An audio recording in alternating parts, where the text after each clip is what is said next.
Greetings Internet! Today let's talk about how you like your news. So I would like to be an informed person, but so often when you start looking at the news it just makes you not really care. But years back when I was at university and BBC News 24 first became a channel, I used to watch that all the time. But these days I barely turn live television on at all, never mind 24-hour news channels, and I wonder, have the news channels changed, or have I changed? I don't really know what the answer to that is, but it's probably a little bit of both. I've been thinking a lot about what CGP Grey says about the news, where if you look at the headlines from 2 or 3 weeks ago and try and count how many of those are actually relevant still, it's like very few of them are. And so he has made the point of not looking at news at all. But it feels to me like somewhere between no news and 24-hour news there's gotta be some kind of nice middle ground. But I haven't quite found it, not in a way that works for me really. I'll fairly regularly look at the headlines on the BBC News website, but so often that's as far as it goes.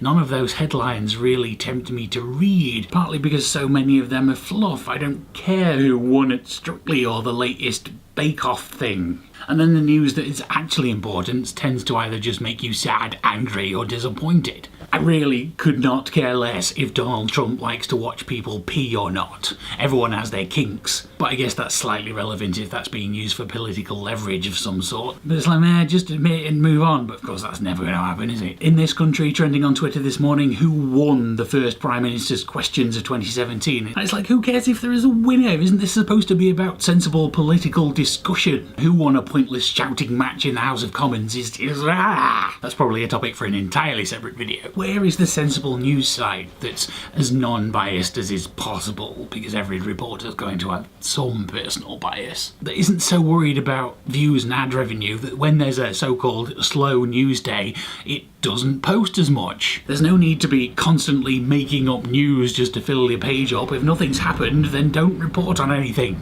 I don't really know where I'm going with this except to vent a frustration in the terrible news cycle that I wish was better. I want to be an informed person, but trying to do that just ends up making me angry. Which brings me to the obvious question I need to ask you. Where do you get your news from, if you do? And does it frustrate you as much as it does me? Let me know in the comments down below. Thank you for watching, and I will see you next week.